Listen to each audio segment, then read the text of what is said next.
All right, welcome to the 5 a.m. grind. Harris, what's up, man? Not much. What's up with you, man? Good, good, good, good. How's life? How's your summer so far? It's been an interesting summer, I would say. Yeah. Yeah, Why I is that? think just because the real estate market's just been plummeting. So, Yeah. um, Maybe we should give our listeners some context. This is the day after the Bank of Canada has increased interest rates by 100 basis points, so yeah, 1%. yeah, The biggest increase in how many years? since Sorry. 98, so Okay. 24, 24, 24 25 years. years. Yeah. Yeah. It's quite something. It's It, quite it's it's something. a lot. It's a lot. So Um, I was looking at a chart in the Globe and Mail. The current interest rate level is higher than it was pre-pandemic as well. yeah, but it's also because inflation is Yeah, it's no, no, going through the roof. inflation's out of control. Yeah. We do agree. Yeah, Inflation is out of it was control. like 9%. The U.S. inflation just came in today. It was 9.1%, 9.0. Was it today or yesterday? Yeah. It's above 9%. So there's runaway inflation. We're not far from the U.S. either. So No, no. all that's gonna come here. Yeah, yeah. It's going to be interesting. So basically, volumes all down. Prices are down too. Prices are going down. Definitely just because people's affordability is going Yeah, down, and yeah, just because the interest rate's higher.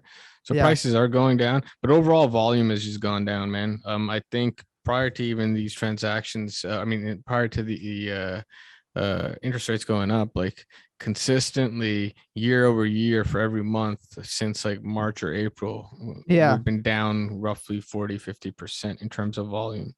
Okay. So Okay. there's been less sales. I'm speaking I don't know if these stats are Canada or Ontario or GTA. I gotta Mhm. look that up. I got a feeling they're GTA, but 50% down from the amount of transactions that happened last year, same time. Wow. Okay. And then refinances, I can't even begin to think about because refinances are um, basically like they're drying up, but they're not drying up like they are in the States. In fact, actually, totally random. I know we got a topic in the show to get to, Yeah, but yeah, yeah. today, and I've been going around telling all of the brokers that are working with me, all of the people that kind of receive our knowledge base for the past year or two, Yeah. that Rocket Mortgage is going to be coming to Canada. Have you heard of Rocket Mortgage? No, I haven't. Rocket Mortgage is the largest originator of mortgages in the world because they're the largest originator in the States, and the States is Yeah. the largest market. So Yep. Yep. Yep. they're the largest originator in the world, and they've been looking at Canada's I guess mortgage industry for quite some time. They've invested in certain areas of it, and you could see that they're kind of preparing. And then yesterday or the day before, they announced that they had bought out a mortgage brokerage out of Windsor, and they flipped the name to Rocket Mortgage Canada. Okay. Okay. Interesting. Wow. So a lot of changes happening. Yeah, yeah, yeah. Interesting, interesting, interesting. Cool. So after that lengthy preamble, because yeah, I mean, economic news is definitely top of mind right now. I thought for this week's podcast, Harris, we'd cover service business versus product business. Mm-hmm. You and I both run a service business. I guess you could say we both also have like a productized service of some kind as well. Yeah. But wanted to just discuss the differences between a service business and a product business. 5 questions I wanted to cover today. Which one is easier to start, a service business or a product business? Which one has more risk, service business or product business? Number 3, which one is easier to scale, service or product? Number 4, which one is more predictable, a service business or a product business? And number 5, if we can get to it, we can cover what is a productized service really? Do you offer any of these? What do they look like, et cetera, et cetera? Okay. You and I Yeah. have had this discussion offline before, so it's interesting how Countless times. Yeah, we're yeah. gonna go this way. So which is easier to start in your opinion, product business or service business? Service business, right? 100%. Yeah, Yeah. easy. Like my startup capital to start my accounting firm was I think $20,000 or 25, something Yeah. like that. Yeah. That's Yeah. been paid and it's done. But if I was to launch a product business, Jesus Christ, man, like I don't know. Like before you make a sale, you need to invest in R&D, in like manufacturing, in buying the equipment. And then if you buy the inventory or the equipment and you can't sell it, that's a loss, and you haven't even sold anything. That's Yeah, but absolutely that's provided that you're producing yourself. What if you're just like almost a broker, right? yeah. Oh, Buying like from, drop shipping stuff. yeah, yeah, yeah. Well, Even then, is that real a real business? I'm no, joking. I'm it's joking. definitely, I would say more people are in there than actually producing and then It's true. selling It's it, true. No, right? no, it's true. It's true. It's typically you start from selling it and then you may go into the production side of it. Correct. Correct. Correct. But even if you were to just like sell it, right, without having the means of production, I do think that it's very capital intensive, and the return on Yeah. that capital, I mean, it's not as much as it is for services. Yeah. Yeah. 100%. 100%. So, okay, we've agreed service business much easier to start. Yeah. A natural question that leads from this is which one has more risk, do you think? And I think I know what the answer is. Which one has more risk, a service business or a product business? Uh, Dude, I don't know, man. That's a hard question to answer now. I feel like Really? service. Yeah, I would say like here service. When you say risk, what kind of risk are you talking about? I guess financial risk is what I'm referring to here. I feel like with services you could get sued. I mean, both are Yeah. sued. Like, Uh-huh. and services often enough, you get sued for a decent amount of money. Mm-hmm. So Mm-hmm. let's say you're a B2B service provider, law Yeah. firm or accounting firm or any other consulting firm. You do something wrong and it could potentially cost the other side a lot of money and they could sue you. So Yeah. there's enough risk there. And then with services, it's sometimes with professional corporations, you're not necessarily shielded from the corporation for negligence on your professional work. So there's only so much you're kind of protected from as well. Yeah. But on Yeah. the product side, you've invested so much on these things that sometimes you don't want to um like if you lose that money, you lose a lot of money. Like if you can't sell the product, there's a lot on the risk, like on the line, sorry. Mm-hmm. Mm-hmm. What would you say? I'd say I don't know. I think in terms of just financial risk, um, service business in general, I'd say is less. Product is way more because like a service business, your real cost is just your website, maybe a little bit of marketing, and that's it. You have a business to start. Yeah. For product, again, even if you're doing the drop shipping thing, you still have to buy inventory. And if that inventory doesn't sell, like Jesus, man, that's a lot of capital you just tied up and you have to sell at a loss. You can't really recover. Um, yeah, I tend to think product business is a lot more risky, but um, for It's product because businesses though, yeah. yeah, so I was just gonna say it's because with the product stuff, you're putting out the money in the beginning, right? yes, So yes, you feel like if I lose it, I lose it. But the thing is God forbid, let's say, like you give like somebody some kind of, not you, let's say another accountant gives some other business poor accounting advice, and that gets them to lose like so much money, they can come yeah, and sue you for millions, man. yeah, yeah, no, and then you're done. Yeah, Yeah, so it doesn't feel real, but that risk is there. The risk is, yeah, I yeah, would argue, even more, because I mean, even with the product, if it hurts somebody or whatever, they could sue you and say, okay, like for some kind of tort, that's fine. But you could also get sued for professional negligence, and that's negligence. It doesn't necessarily mean that like you're a bad professional, but sometimes it also depends on a lot of other um, moving things, and sometimes if you don't look at something very specifically and you make a decision based on the information you have, sometimes it's not always the right one, and you could get sued. It doesn't mean that you're kind of immune to it. mm, yeah, no, 100%. I mean, you could get It's just sued. not real. It's a It's just big not real. risk. But I It's do feel like it's there. yeah, yeah, yeah. No, no, very true, very true.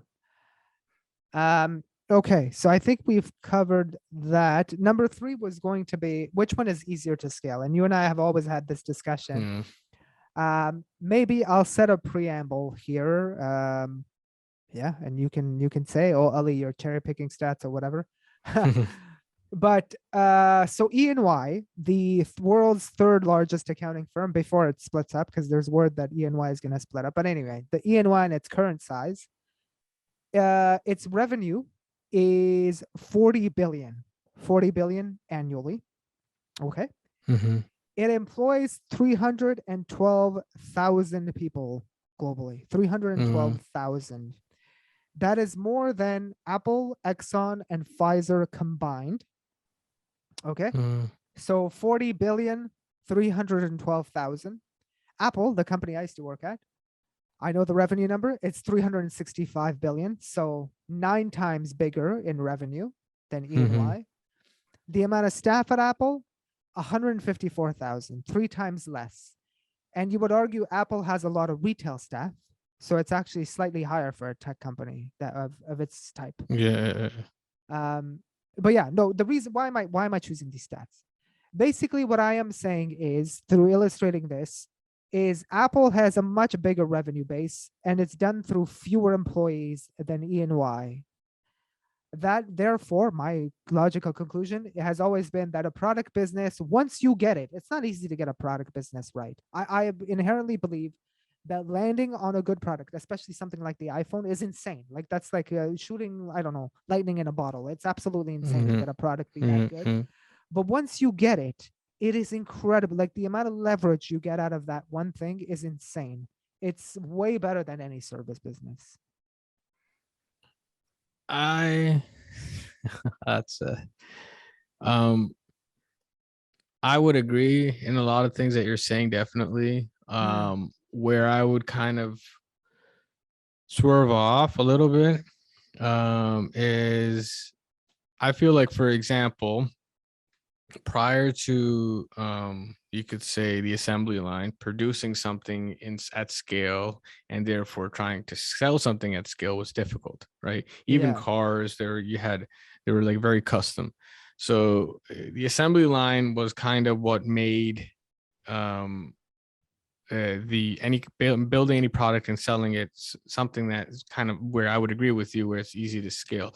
I do feel now we're getting into a revolution where we can scale a lot of services through that assembly line process, and we could do that through the development of applications and tech and all that stuff, to see if we could scale it. And I'll say the reason I say that is because I talk about it from my own business perspective, where if I went back even like 5 years ago, 10 Mm. years ago, it'd be very difficult for any law firm to scale and keep a track of all the files and stuff like that because of just how it was done.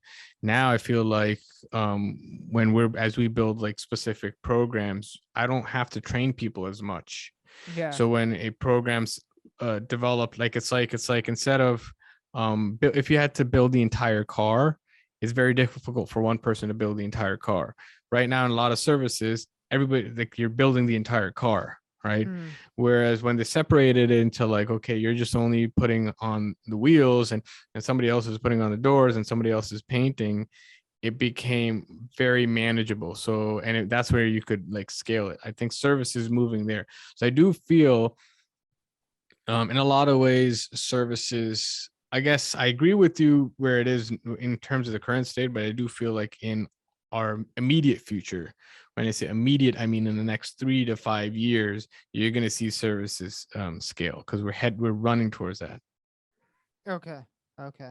Okay. So I think what you're saying is, because of the adoption of tech, other Yeah, like yeah. efficiencies, etc., services But could scale right quicker. now, yeah, like right now, honestly, for one person to get up, it's obvious very easy to scale like products, right? When you're Yeah. saying, Yeah. for example, like Apple has to have a good product, there is that, but there's also a lot of people who are like drop shipping, right? Yeah. One person Yeah. can drop ship, you find some good products. There's one person behind a computer, you just like sending it from one place to another. You just have to know where to go, and you can scale that. Whether you send 10 units or 1,000 units, the amount of work that you're doing is pretty much the Mm. same. You're just typing in a different number or whatever it is, right? Sometimes it's it's disproportionate in terms of the amount of effort you have to put in. But when you're trying to scale a service, the more clients you have in, the more paper you have to look at. It's not like you look at the same amount of papers and you can potentially look at, you can service like 10 times more clients. I don't know if that Yeah. makes sense. Yeah.